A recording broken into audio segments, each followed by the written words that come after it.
So we're going to be checking that. I just tripped over my own tongue. That happened. Way to go, me. We're going to be checking out mossbag's the somewhat complete lore of Silksong. I only know of Silksong as the game I've heard everyone describe as the actual hard mode of Hollow Knight, where Hollow Knight was the tutorial. Considering I remember seeing the buzzsaw room in that game, and I'm just thinking, oh, that's a tutorial. And what the hell, man? Anyone who could beat this kind of sounds a little terrifying to me. Granted, as someone who has literally no hand-eye coordination or control or ability to move well with any dexterity, yeah, that's a really low bar, so it doesn't actually mean anything. We're going to jump in, though, because I've seen the other Songbag. I was going to say Songbag instead of mossbag. I can't speak today. The mossbag lore videos about Undertale. Hollow Knight. I don't know why I keep confusing those two. They're nothing alike.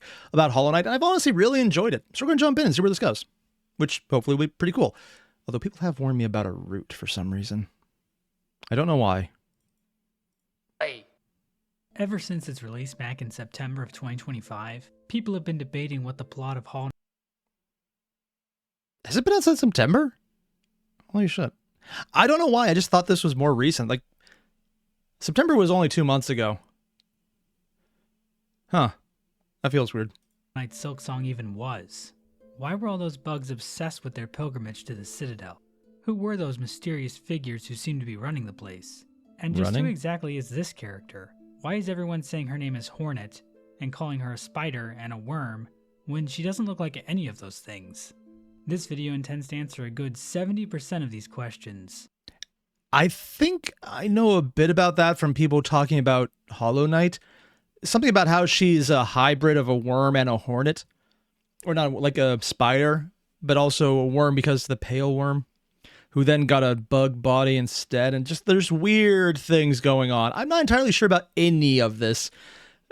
I just know she's like some weird maybe god bug thing. We will ascend through the land of Faroom, dissecting the game's dialogue and world. Seems like there's more people in this game, though. Complete understanding of Team Cherry's Metroidvania masterpiece. Okay, just random aside. This little bit right here, how these pieces are actually moving to come closer as you move across the landscape instead of just being static. That's really cool because I don't know many games that bother having moving elements. I mean, I think I saw it in Ori for some reason, but I didn't play that game much because I required skill and I don't have skill. A more complete understanding of Team Cherry's Metroidvania masterpiece. But with how recent this game is, please keep in mind that the theories shared here might be lacking a sort of refinement you would expect from deep dive lore videos about other, less recent video game releases. What? Also, please don't take everything I say. Wait.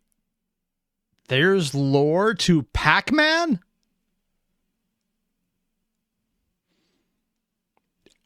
Okay. That is news to me. In this video as gospel. I am just one of many people with theories, and nothing makes my words more inherently correct. So don't just automatically believe me when— Okay, seriously, mossbag, what the hell, man? You're giving away the game. You're on the internet. You're supposed to pretend and believe, mix up the words there, that everything you say is correctly, especially when you're making up absolute and utter bullshit. I do it by nature because I'm an English major. That's the entire point of the degree.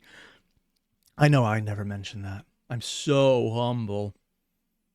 But joking aside, yeah, I actually do appreciate that he's flat out saying this is what he believes, and if he's wrong, yeah, okay, maybe find out more information later. When I say stuff like when the slab was built. Also being told by Martin, Pac-Man has a family, including children?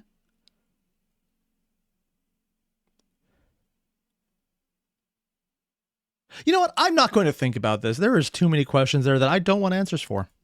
Or that the Earth is round. Or that now is actually a really good time to be investing in Ethereum. Yeah, don't worry. By the time you actually invest, it's the wrong time. The best time would have been 2 decades ago. Granted, at the time, you can buy a pizza with a couple thousand of it, so it doesn't really matter. No, wait, that was Bitcoin. Also, technically, the Earth is a little more obloid because it kind of does expand and contract. It's not perfectly circular, so it is round-ish. Yeah, it gets really weird because there's also indents where it's a little higher and a little bigger. Not just where you would think because of mountains, but there's areas that are hyper condensed, so there's actually more gravity there, so they're not quite circular. And it's really, when you get into the specifics of it, it's really fun, man. It's needlessly useless information. I don't know why I know this. I just think it's cool. The video will contain massive spoilers, not only for Hollow Knight Silksong, but also Hollow Knight. In fact, you kind of need to know a lot about Hollow Knight's story to really appreciate the story in Silksong. Are they going to be moving from a specific ending? So if you need a refresher on Hollow Knight's lore, be sure to check out my Hollow Knight lore video first. This video also contains massive spoilers for the hit 2004 film, Shrek the Third. What? So if you need a refresher... Wait, the third movie came out in 2004? It's over 20 years old?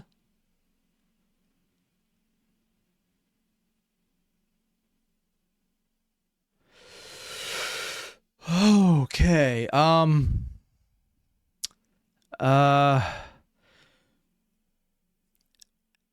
thought the third one was the new movie. I don't think I could say that anymore. Hello, progression of time, my old nemesis. It's fun to talk to you again. Also, no name, leaving because of spoilers? Yeah, no, that's perfectly justified, man. If you want to learn anything about this, do it on your own time. Enjoy the game first. I will never do this because I know me. I don't do skill. It's a problem. I'm aware. On Shrek the Third's lore, be sure to check out my Shrek the Third lore video first. This is the somewhat complete lore of Silksong. The story of Silksong begins with Silk, more specifically Grandmother Silk, a higher being described as the primal source of all silk.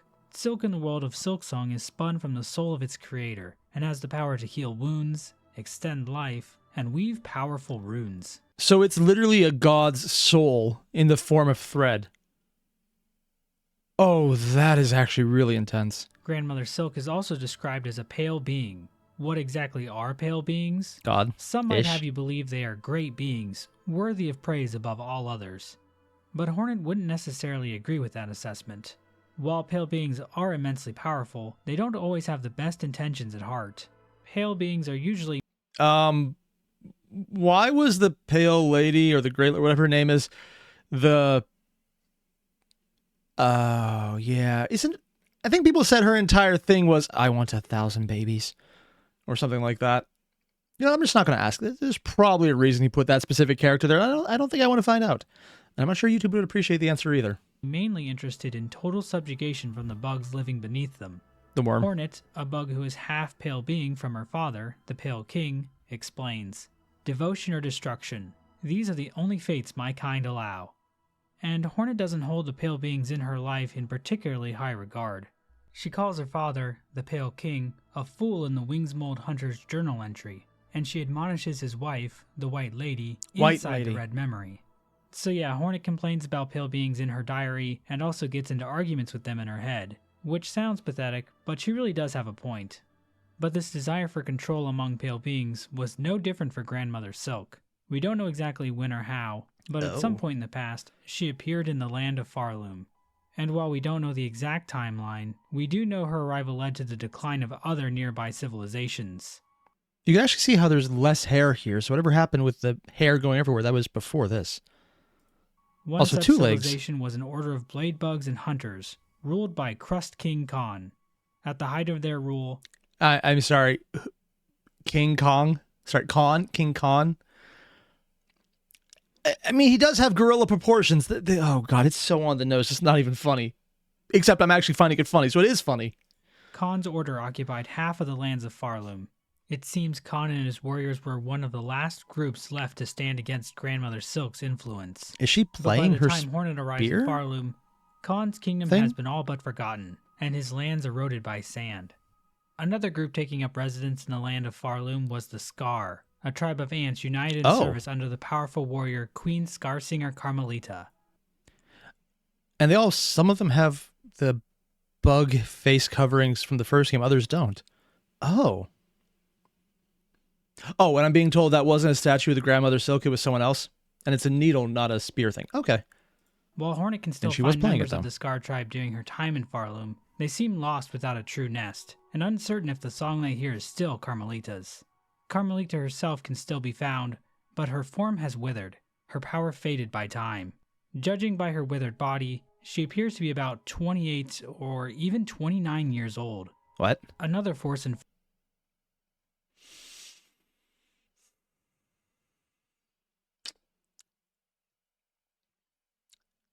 Thanks, mossbag. I appreciate that reference that 29 is old.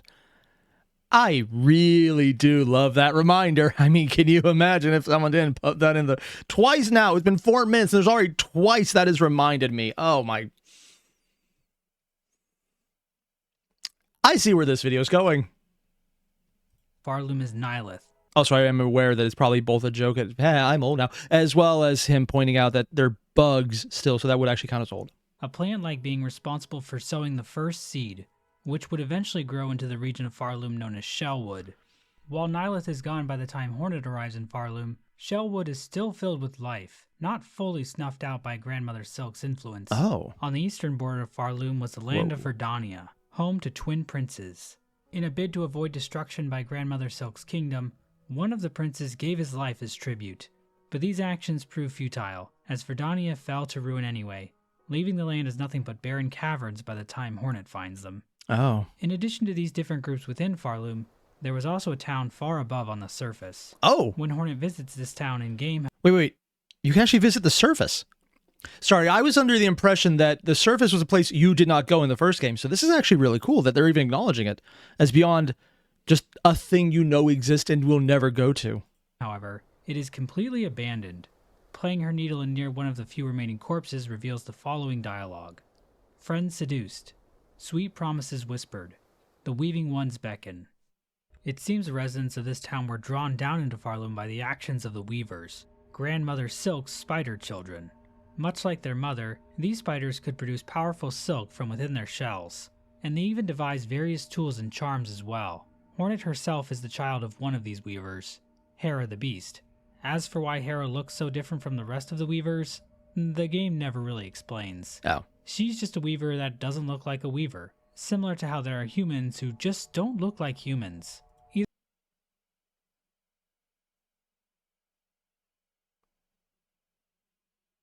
That was a person? I'm sorry, I thought that was like a wax mannequin that just started melting. I normally would go back to see just how creepy the thing I saw was. I'm not going to do that right now. There are lines. Apparently I have them, and that would be one of them. Okay, we're just not doing that. Either way, all this means that Faroom was actually Hornet's it's ancestral sharp in a way that home, shouldn't be sharp. tying her to the land much more deeply than she initially realizes. But what exactly were the weavers doing in Faroom in this time long before the birth of Hornet? And what were these sweet promises they whispered to the bugs of the land? The answer to that question would be the Citadel of Song, an eternal city that has long been drawing in pilgrims from the lands below, compelling them to follow the holy path through the lands of Faroom. Okay, I'm just going to be completely upfront. This is so incredibly spiky. If you told me this is something that was like a stylized 40K drawing, I would believe it. I mean, it's black, it's ominous, it's gilded, but the gilding is all spikes everywhere. It's absolutely beautiful, but it is very much hostile architecture. Hopes of basking and singing in its shining light. Pilby, the little pilgrim, explains, "Our holy land calls on us. To journey up is our greatest task. Who are we to refuse? Guided by faith, we climb through flaming fields, across rolling moors, and up great gilded steps, all to reach that eternal, shining citadel." Even when Hornet arrives in Faroom, the call of the Citadel still pulls in pilgrims. As the chapel maid explains, even now, in Faroom's long decline, the simple bugs, they're witless before it. Too grand, too majestic, too powerful. One possible example of how the weavers pulled in pilgrims was through the creation of these bells, located in bell shrines all throughout Faroom. When Hornet rings one in Songclave, the caretaker admonishes her, saying, "That bell is rung out far and wide. The wretched and the lost will have heard its call. They'll be making their way here now." So the weavers just had passive mind control, or at least mind influence. That is actually making me wonder what happened for them to fall apart, because that seems to be the theme about this. It's all kind of post-apocalyptic, of many apocalypses. This exact same bell design can be found near a workbench in Weavenest Atla, indicating that these bells were designed by the weavers, possibly as a tool to help draw pilgrims to the holy path to the Citadel. Bugs arriving at they the used Citadel for? of Song were tasked to join the Holy Song. Deep within the Whispering Vaults, Hornet can find Pious Isamor, a giant statue of a pilgrim. While some of Isamor's dialogue is fractured, Oh, he it seems talks. to be telling pilgrims arriving at the Citadel that their true service can now commence. That service being to raise their voices in song. Pilgrims arriving at the Citadel. I'm sorry, what did he just say? Commence. Service may now commence. Service being to raise their voices in song. Forget your weary shall forgo. There's still a loom command. Join. So they're literally just told to stop thinking about their bodies and sing. There's no way that could possibly go bad, right? Pilgrims arriving at the Citadel could become members of the choir. Devoted members could even rise to the ranks of chorister, reed, and grand reed. I'm going to be completely honest. I have questions about why they're all wearing condoms on their head. It is a little weird. And considering everything about the White Lady, and how people have mentioned Root, I'm just not going to ask questions. They all joined in to see the Citadel's holy song sustained. But hidden beneath the beauty of the Citadel is a cruel system of subjugation designed to trap bugs into a life of endless toil. As Hornet Insert random normal life here joke now. explains, these poor bugs, all are victim of the Citadel and its insidious attraction. This place draws them up into its maw. It's literally a moth to flames, essentially. That's the joke or the metaphor. Yeah. Only to consume them utterly. A good example of this can be found in the Underworks. Bugs are forced to work down there in inhumane conditions, being forced to spend what little rosaries they have every single time they want to rest at a bench. There's a rosary-operated confessional for bugs to use, but the message it gives is automated and tells the bugs that their sin must be cleansed by working harder. We can see this mindset internalized by Loam, a bug endlessly running on a treadmill, believing that the Citadel will eventually reward him for his hard work. Me cannot rest. Us works, and Citadel breeds, and them's above do sing, and all is right. And when us works enough, them sees it. Them sees it, and us gets us holy reward. Yep. This seems honestly a little on the nose, but at the same time, perfectly fitting. Hornet can actually help Loam work by running on a nearby treadmill. After 45 seconds or so of running, a single rosary might pop out of the device, further illustrating how the faith of these bugs is exploited for labor. Another example of a bug fully buying into the Citadel's religion is the Old Penitent. The Old Penitent is a bug locked away in the Slab, a prison complex built to punish those convicted of sinning against the Citadel. I wonder if we're going to find out exactly what the sins are. It's probably things like not enjoying it enough, or not singing right, or needing future dead body down in the basement. Sounds like the kind of thing we do. And according to Zenith, Silksong is one game that made the entire fandom realize maybe the Pale King wasn't such a bad guy. I mean, to be fair, I'm very biased in the Pale King's favor from Mossbag's previous iterations of it, which is more, he knew he was going to fail and he did his best and he still failed. Until one of his failures happened to work well after his death. It's like, yeah, he did try his best, knowing he would probably fail, and he still did it. It's like, yeah, he wasn't horrible, but he wasn't great. I'm getting the distinct impression that's not going to be the case here, because the more I hear about this entire everything, the more I'm like, yeah, okay, yeah. My initial comment about the architecture being beautiful and hostile, I think I was right about that. I think I was really right about that. But the Old Penitent doesn't view his situation that way, saying to Hornet, "Prisoner, I understand you not. There is no prison here. This is a holy place of forgiveness. Please, speak with reverence." Even after being freed by Hornet, he refuses to leave, saying, "By the grace of the Citadel, I am here as a penitent. Here I can hide from the shame of my sins, until they are withered away by time. Leave this place? Please, strike me down dead before you speak such blasphemy I mean, again." death is one way to do it. The Old Penitent also has the following Needleland dialogue. "From wastes, from darkness, drawn down, blessed call. Sisters, accord. Silence above." This dialogue seems to indicate that the Old Penitent was one of the bugs from the nameless town above. He was drawn into Faroom by whispered promises, and found himself locked away in a prison cell he can never leave. But the cruelty of the Slab doesn't just end with the prisoners. Even the jailers are trapped here. The old penitent explains, they too are penitents. In a past age, that caste committed their own sacrilege against the Citadel, a sin long forgotten, but so grave that their offspring and the offspring of their offspring carry the guilt with them still. To serve here is their only hope of absolution. And you can see where this is all going up. It's literally setting into a caste system, essentially, where what you're born into is what you keep doing. And they keep drawing people in to further build it up, which is why they need sinners. And their sons and daughters of the sinners become more sinners by being the sons and daughters of the previous sinners to make sure that the Undercity always works. You know what? God damn, this is actually a very normal socioeconomical process. I hate this.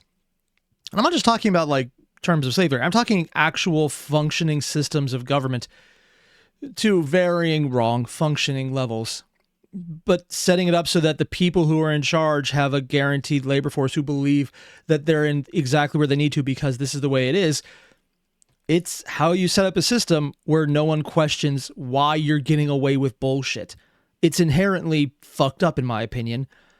But, I mean, it kind of is how a lot of systems kind of edge towards it through sheer osmosis.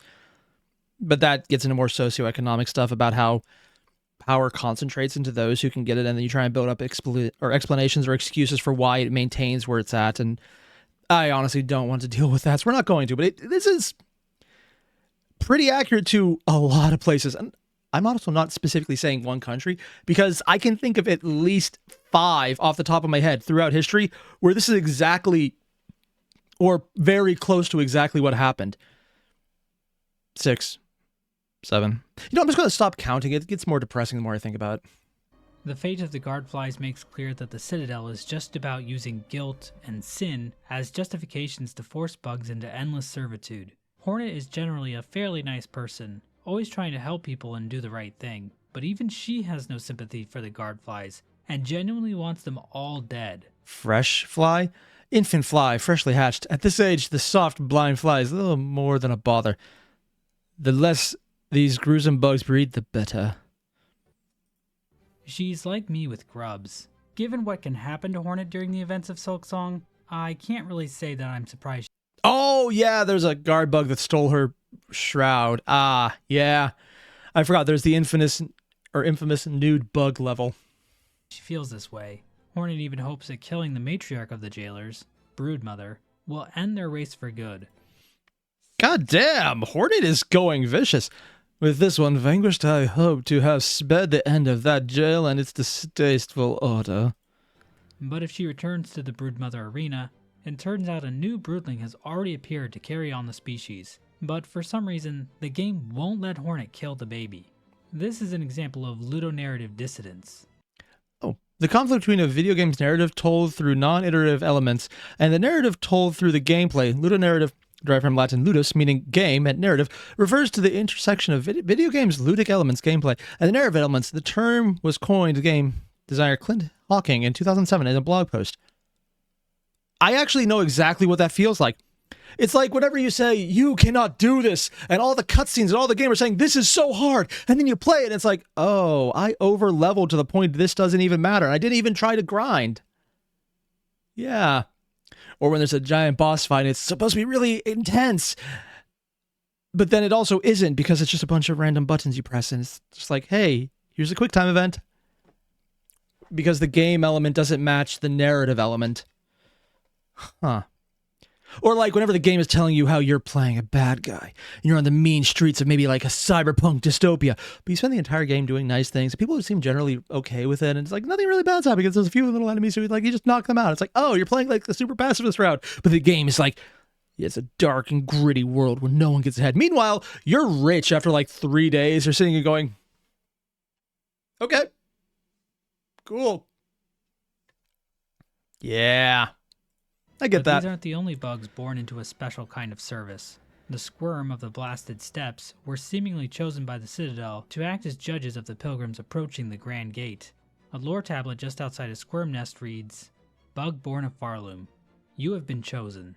May our Citadel's holy gilding harden your soft shell. Stand eternal as our arbiter, that no bug-bearing sin shall step within our sacred halls.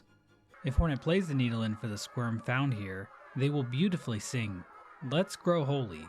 Let's grow stronger. We are chosen. All are chosen. We will serve. All will serve." It seems from birth these creatures are brainwashed by the Citadel into believing that they are doing holy work by using a mallet to brutally bash in the heads of any pilgrim they happen to think is guilty of sin. Similarly, the Vaultborn, found in the Whispering Vaults, are literally raised in dark vaults and then forced to become scroll readers for the Vault Keepers. Unlike the Broodling, Hornet can kill the baby Squirm and Vaultborn, so hopefully Team Cherry will patch the game so you can actually kill this thing. Yeah. I'm being told Hornet loves fluffy things and hates the gross grubs. Yeah, that makes sense. Also, I'm getting the distinct impression that the nice option is destroying this entire place because it somehow hasn't gone down further. But the Citadel's system of cruelty didn't just stop it with gets the borders worse. of the Citadel itself. The bugs underneath also fell victim to its whims. One such area affected by the Citadel is Greymoor. According to Krull and Benjen, the two best characters in the game, Greymoor used to grow all sorts of food. But at some point, the Citadel ordered these bugs to instead dedicate themselves to catching the silk dregs that drifted down from the Citadel and re-spool them. As a result, the bugs of Greymoor had to resort to a less involved form of farming, breeding muckroaches for their disgusting roach guts. What? The smog and exhaust of the Citadel was rerouted using the exhaust organ, and dumped into current-day biowater, polluting the region and incurring the hatred of the Stillkin, a faction of swamp dwellers skilled in trap setting. Now, I know a lot of you watching this are huge fans of biowater, and of course I am too, but in the lore... I'm going to be completely honest, just watching them jump around like this, even if it wasn't sped up to make it look even more intense, I would just hate this so much. Like, it's a water level, man, covered with grubs in the water, and it's all green, and like, oh yeah, sure, I get it. Nurgle loves it. Oh, God. Everything about this would be a giant nope for me. Mostly because I know for a fact that I would nope on the being able to actually get this far. Yeah. Again, no skill. I'm aware. The creation of biowater should be seen as a bad thing. The Citadel even turned on their own warriors. There once was Also, I'm being told it's worse than it looks, aka Bug Blight Town. Wait, is it one of those things where it's so incredibly dark you actually have to fuck around with your settings to make it visible? Ah, hell. It's a swamp level. It's worse than a swamp level? Oh, God. Oh, hey, sup, Edison. Yeah, of course there's a swamp level. Everything that's even Dark Souls adjacent at this point has that. It's like, I don't know, America-style games that treat all guns as if they're the same thing, just with different skins. It just is a trope at this point. Order of pin-wielding maidens known as the pinstresses. As the last remaining I member put a pin of in the it. cast, hidden away at the edge of the blasted steppes, explains, "Our Grand Citadel learnt well from the training of pinstresses past. Then it went and turned those teachings upon us. Despite our superior skills, our numbers have always been few, and their strength overwhelmed. Of my once revered order, only 2 of us remain. Oh, there's another one? Wormed away in Farloom's forgotten corners. And my pin sibling, she's lost herself to more peaceable pursuits. Like? The only other living member, Seamstress, has given up her violent past, instead turning to stitching and sewing. But the decommissioned... I actually just realized what she's sitting in. It's literally a stitched together house with spools of thread. Does anyone else find it weird that they have human-sized spools of thread, it almost looks like? Like with bits that we would use and like a pin cushion? Because as far as I know, there are no people here. Or maybe there are, we just don't know them. Has given up her violent past, instead turning to stitching and sewing. But the decommissioned automaton near her home indicates that she was indeed a powerful warrior at some point. A third pinstress can be found in the putrefied ducks, but she's long dead by the time Hornet finds her. It's not clear why the Citadel targeted these women. Perhaps their strength was viewed as a threat to the Citadel's order. I mean, who wouldn't be afraid of this absolute beast? Bugs from the Forge home were requested to relocate to the Deep Docks, under the promise of holy... Is that bug wearing actual metal everywhere? Holy shit, that's actually really cool. And I'm being told by GS or QSD, because magic silk is everything. Yeah. Esteem from the Citadel. And bugs of the Deep Docks that were not fulfilling their duties were punished by four brothers Cygnus and Gron, although the extent of all this is unknown. The Citadel demanded everything they possibly could of these bugs, even trying to deny them death itself. A bulletin board located in a... What's that?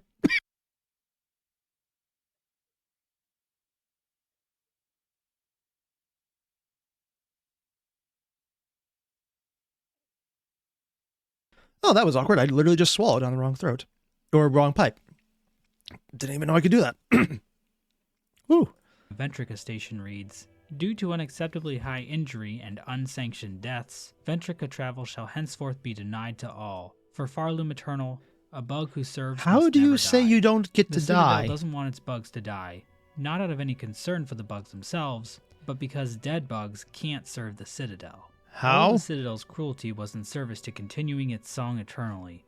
But what exactly is this song the Citadel is making pilgrim? I'm assuming it's something that empowers the grandmother at this point. Yeah, I'm good. Sorry about that. Just randomly choked my own spit. Sing. And what does any of this have to do with Grandmother Silk? Also, just realized she has the same pins that they had down below, just floating around. I'm wondering if they maybe had 6 other people before the 2 survivors. None of these pilgrims even... Oh, no, wait. It's the same thing as what her legs are made out of. Even the same design are very similar. ...mention her. To answer these questions, we have to talk about the Citadel's true purpose. I'm assuming horrible. Cage. Mask Maker explains this for us in no uncertain Oh, they terms. actually make masks. At one point, Hornet can say to him, you speak of the Citadel. Its former function has failed, but I can still sense its purpose, some. It is church and cage both. What? To which Mask Maker replies, aye, devised by your ancestors that monstrosity, and their wicked clever minds. A system, or a web they'd likely call it, a way to keep their mother sealed in slumber, and themselves free to lavish in their false rule. Oh. That is not what I was expecting. Why would they want to keep her trapped? Also, yeah, I'm getting a lot of Cthulhu vibe here. Like, does she do something to deserve to be trapped? Or is she okay with it being trapped? It's like, yes, keep singing for me. I don't entirely know, and it's kind of freaky. Also, yeah, the masks everyone's wearing, they just made his over here. He's not even wearing it. With this dialogue interaction, we know that the Citadel itself was actually a system devised by Hornet's ancestors, the Weavers, as a way to keep Grandmother Silk trapped in slumber. This is alluded For to what in the end? poem displayed at the beginning of the game, Farloom's Folly. The poem reads, they see your beauty, so frail and fine. They see your peace, woven of faith and toil. They forget your heart, bound in slumber and servitude. When you wake, they shall see your truth, a beast's nature bare to all. This poem is specifically about the relationship between the inhabitants of Faroom and Grandmother Silk. The first line describes how the bugs of Faroom perceive Grandmother Silk's beauty. This might be referring to her silk, or the fact that Grandmother Silk fuels the existence of the Citadel. The second line emphasizes that Grandmother Silk is only a piece due to the faith and toil displayed by the bugs of the Citadel. The third line states that Grandmother Silk is bound in slumber and servitude. We can see this clearly when visiting the cradle at the top of the Citadel. Grandmother Silk can be found here, sleeping inside a giant cocoon of silk. Underneath this cocoon... Okay, that is so damn cool. No, seriously, like, unironically, I love the design here because everything from it is either going sideways or down, showing that it's actually being held up by that little glowing light inside of it. So she's probably holding the cocoon up and everything is suspended around her. That is such a cool design element. And it's also far enough back that you can see it just covering some of the lower platform as it just tears around it or like coils around. Oh, dude, that is so cool. We can see that several strands of silk have been pulled out in parallel. The bugs of the Citadel have constructed a giant loom to extract the precious silk from their sleeping monarch. They have even made this image of the cocoon inside a crook the symbol of their entire kingdom. But the last two lines of What comes out of the cocoon tell us that Grandmother Silk's subjugation won't last forever, and once she awakens, the bugs of Faroom will have to face her true, beastly form. I wonder if this will be important later. Probably not. It seems this slumber was achieved through the song sung by the pilgrims of the Citadel. Inside the Whispering Vaults, Hornet can find the corpse of the Vault's pontiff, accompanied by a sacred psalm cylinder, a device containing the melody of the Vault Keepers. Vault Keeper Cardenius explains. Oh, we actually get centipedes. Or millipedes. That is so cool. Our pontiff lived long and low within our vault. They held the melody, jealously, covetously, a learning for the highest vault keeper, and them alone. A truth they were told to have found, there in the dark, something within the melody or the words, something to set them silent. We're never explicitly told what that melody contains. So you probably play it? Playing the needle in near the pontiff's corpse reveals the following messages. Damned bugs. We prayed a cage. We sang your chains. Divine silk. This indicates that the songs and prayers of the Citadel were actually designed to imprison Grandmother Silk, and this truth was hidden from the bugs of the Citadel. This appears to be corroborated by the Weaver lore tablet located near the Weaver corpse spire in Moss Home, which reads, Sister, Spider, husk bound to moss, watch over these bugs born low, raised up by fervor fostered, born and caught within our web unknowing. The pilgrims weren't even aware of Grandmother Silk's existence. Instead, it was the weavers that were seen as holy. Weaver effigies found throughout the land show that... I'm really curious now what's going on here. Not so much the entire why they're keeping her, because they probably think, yeah, we caught a god and we kind of caught in our web and we're now in charge and let's fuck over everyone to keep not being killed by the god that will be angry at us. Which, yeah, it's like Cthulhu waking up would fuck you over. But why would a descendant of the Weavers do this? Because it seems like the Pale King, he probably knew something else, because that's kind of his entire shtick. He knew something else. It's probably going to be answered later in the video. Or maybe that's the somewhat part where that hasn't been really discovered yet, because maybe it'll come out in DLC, because I'm assuming they're going to make more. But the pilgrims prayed to the Weavers, viewing them as graceful, blessed, and even divine. Even by the time Hornet arrives in Faroom, massive burial spires dedicated to the Weaver corpses can still be found. Are there any left alive? With plaques built by the pilgrims stating that they offer song to the Weavers eternal. Even some of the inhabitants of the Citadel hold deference to Hornet, referring to her as a first child. But why exactly did the Weavers turn on Grandmother Silk in the first place? Was she just a really callous and cruel monarch, similar to Lord Farquaad in the 2001 hit film Shrek 1? My God. We're going to not acknowledge this when that came out.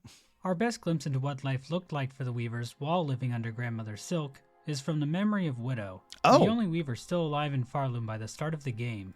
And that's the answer. Apparently all but one is dead. That seems kind of a thing in this entire universe. After defeating her, we see a memory of the Weavers playing harps as Grandmother Silk watches over them. The following dialogue then appears on screen. For her light, eternal, our song sustains.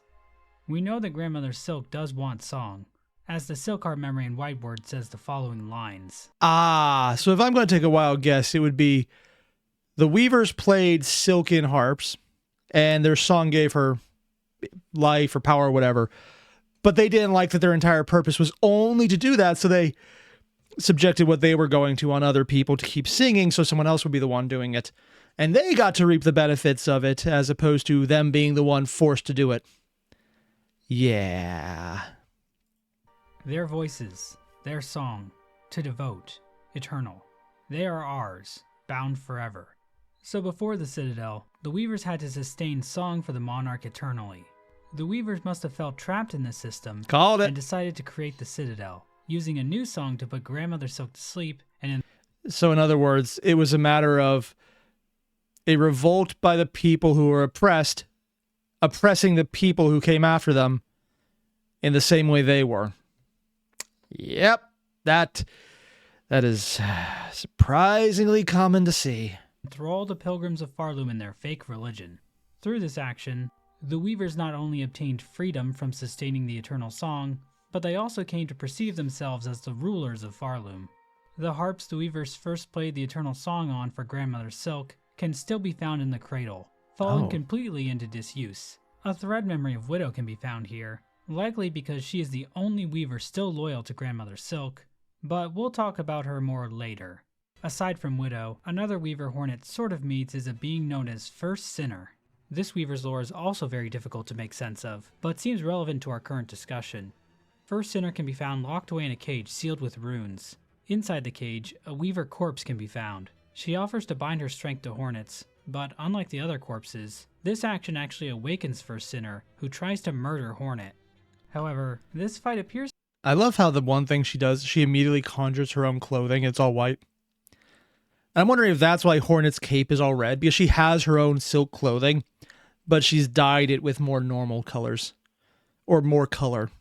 To take place in some kind of memory, as opposed to in real life, since dying in this fight doesn't spawn a cocoon. So it seems First Sinner is just a memory here, not actually alive.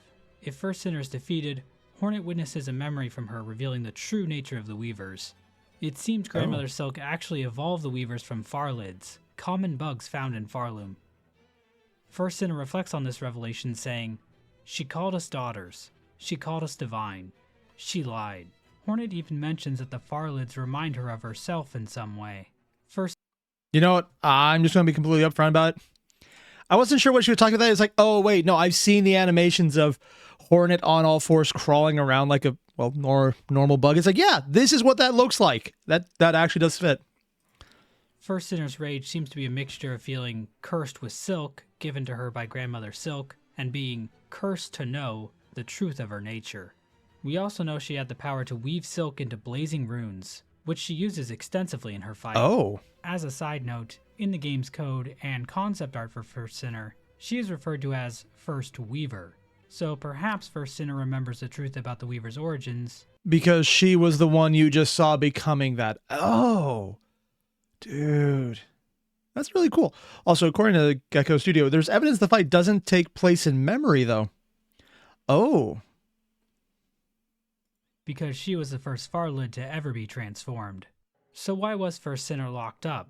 The tablet placed over the cage Probably the says first person following. not to like it. Penitent. First of the first. Guilty of the sin of apostasy. Penance by constriction. Ah. In other words, she knew it was all bullshit. It was never holy. And the others probably didn't like that because she acknowledged it was a lie. So it was not Grandmother Silk who locked her up. She's probably the one who locked up Grandmother Silk, and the other Weavers hid that. Absolution denied. One possibility is that First Sinner is the catalyst that set off the Weavers turning against Grandmother Silk. Perhaps she was imprisoned by Grandmother Silk for calling her a liar and revealing her secret, and this convinced the other Weavers to turn on her too. Honestly, I'd aim more for the entire she set it up, just because the constriction part sounds very much like what they did to the grandmother. I could be very wrong, though, because I haven't played the game and I haven't seen the entire video, so I could be missing a ton of information. So I won't be surprised if I do get proved wrong. At one point, First Sinner mentions, "our silk, our rage," perhaps implying that she led the first resistance group against Grandmother Silk. Yep. This interpretation gives us a good motive for why the Weavers turned on Grandmother Silk, but I have a few issues with it. Oh? We are told the Citadel was devised by the Weavers, and describing First Sinner as a penitent feels very much in line with the Citadel. They are the ones who came up with the entire Faith and Toil system, not Grandmother Silk. Second, if Grandmother Silk chained up First Sinner, why is she still chained up now? Why wasn't she freed or given a proper burial? Third, we see the Citadel sigil, the silk cocoon, Oh, that's on what that the is? cage itself, Oh. further supporting that this cage was created by the Citadel. I think it makes more sense to say First Sinner was imprisoned by her fellow Weavers. Yeah, that's my assumption. In this case, the sin of apostasy committed by First Sinner was claiming the Weavers weren't divine. This revelation would have been devastating to the Weavers' control of Faroom. They needed to be seen as divine by the Pilgrims, so they decided to seal First Sinner away, regardless of whether or not they even believed her. Because if anyone takes what she says is right, then their entire power structure crumbles. And if the power structure crumbles, Grandmother gets out. And if Grandmother gets out, they're either destroyed or made back into her servants again to keep playing for her amusement and or need. We don't really know. Or maybe people do, and I just don't know yet. Also, I'm being told one, hey, Subcosmic, too. According to Raquel, important, mossbag is not infallible. Actually, I'm just going to pull this up in chat right now. Mossbag is not infallible. He's a bunch of stuff wrong in this video, so don't take someone with a pinch of salt. Example being, the memory of the fight is not a subject for debate. For example. Oh, the memory of fight or not is subject for debate. Oh, okay, I get what you mean. Huh. That's actually very interesting, just because if it's debatable at all, means that they could play with that in a future iteration? Iteration, that's the word. Or I guess a DLC would be the more accurate term. Which would be cool either way. It's like, okay, a bunch of fights that may or may not have happened. That'd be fun. I think this explanation ties in better with the information we have to work with. As for the "our rage" line, it seems First Sinner is mimicking a lot of the dialogue found near other Weaver corpses. All the other Weavers say, "our silk, our memory," not "our rage." First Sinner also calls Faroom accursed instead of haunted, and she kind of lies to Hornet about letting her bind her. So I think some of First Sinner's dialogue can be explained by her being a bit deceiving, compared to her sisters, who are a bit more straightforward about what they want from Hornet. Alternatively, our rage could imply other Weavers join First Sinner's anger, but were also imprisoned by the Weavers running the Citadel. Oh. Overall, I think First Sinner's fate is a reflection of just how far the Weavers will go to cling onto their rule of Faroom. They would much rather imprison one of their own kin than admit the fact that they aren't divine beings. Perhaps that was the only choice they had to keep the web of the Citadel from collapsing. Regardless. Okay, I'm going to stop this one here, because if I don't, I could probably watch this entire video. It is fascinating. That's so freaking cool, man. Ooh, also, Kim, thanks for dropping in for the first time for a stream. That's awesome, thank you. Yeah, I like mossbag style. I know he doesn't always get everything right. I know he has mentioned that in previous videos for I want to say Under Night again. Why do I keep saying that? Multiple days of that now. Whatever. But multiple times now he's corrected himself. He admits that, and he's flat out saying at the beginning of this that things are what he believes. He's not entirely sure yet, but he's going with the best information he has. And when he eventually does make another one, probably when a DLC comes out, we're going to see a lot of information change probably.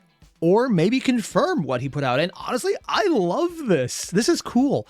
I like getting this group of lore showing what's going on and how things are pulling together, and the entire secrets of the game being shown in a way that kind of makes sense, but understanding that there's still more to find. And this is me, bait man. This is why I really wanted to see this.